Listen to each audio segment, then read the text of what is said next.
ألديك بعض الخبز؟ أنا أشعر بالجوع أكثر منك. منذ يومين لم آكل شيئا. لعلهم جلبوا لنا الطعام من يثرب. ربما. يا أبا رافع، اذهب وقل لرسول الله أن يكف عن هذا الحصار العبثي. ما الذي تقوله يا عبد الله؟ أنا أقول خيرا، أنا أقول خيرا.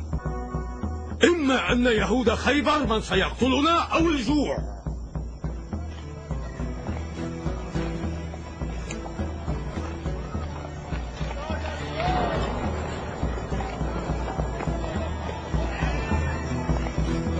ماذا هناك؟ ماذا تفعلون؟ أبا صالح، إن الله قد أنزل الطعام على بني إسرائيل من السماء وأرسله إلينا من الأرض. أين محمد؟ أين أجد محمد؟ من ذاك الرجل؟ إلى أين تأخذونه؟ إنه راعي الخيبريين. مع 50 خروفا أيضا. الحمد لله الذي لم يجعل للمسلمين أجنحة. لقد هيأ الخيبريون لنا الطعام بأنفسهم. أطلقوا سراحه الآن إلى أن يحكم رسول الله بشأنه وشأن أغنامه أيضا.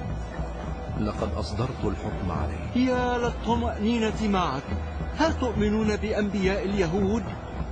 كل الناس يؤمنون به، ولكن بالطريقة التي حدثنا الله فيها عن أولئك، لا بما هو شائع فيما بين اليهود. لقد أمضيت عمري بين اليهود.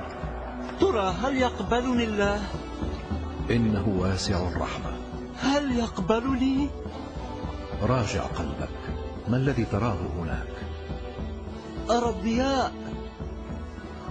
تلك هي العناية الإلهية. أرجوك اجعلني معك يا محمد. الله أكبر! الله أكبر! لقد أسلم هذا الرجل. لقد أصبح مسلما. يا رسول الله، الآن بات أمر هذه الأغنام كلها بيدك. كل ما تأمر به سيدي مطاع لدي. أعيدوا كل هذه الأغنام. يا رسول الله، نحن جائعون ولا نملك أي طعام. كما سبق أن قلت، هذه الأغنام كلها من اليهود. نادوا عليهم ليفتحوا باب القلعة ويأخذوها كلها. يا رسول الله، إنها غنيمتنا في هذه الحال المزرية. الغنائم هي ما نحصل عليه في الحرب فقط. يا لوقائع هذا القلب التي جعلتني أتحدث أمام جمالك. لقد حظيت بنهاية صالحة. ألكوني أصبحت مسلما؟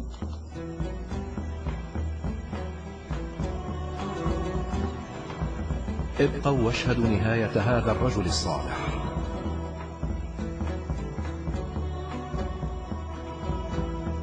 هذا لأنك عزيز ومرحب بك لدي. اجعلوه منكم وقدموا إليه المأكل، حيث إنكم لن تروه بعد هذه الساعة ثانية.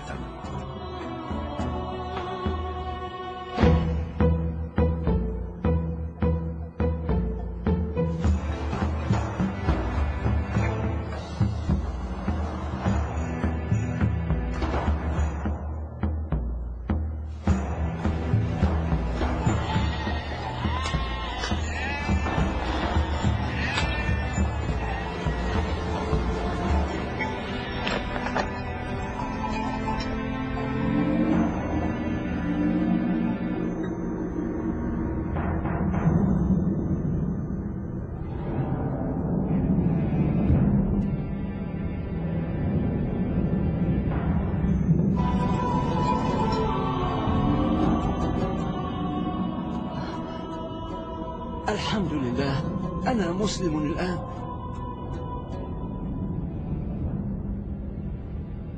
افتحوا باب القلعة وخذوا أغنامكم. أيها الخيبريون، لا تخافوا، لا شأن لنا بكم.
ادخل يا أبا الأسود، ألست أكلمك؟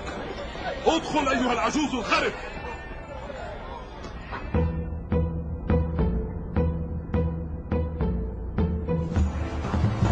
قلت ادخل. أيها العجوز الخرف، أكلمك أنت.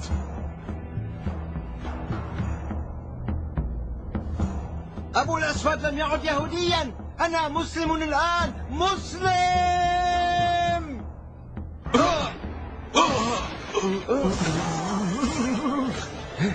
الله أكبر، الله أكبر، الله أكبر، الله أكبر، الله أكبر، الله أكبر. أنا سوف أرسلك إلى الجحيم. اخرس.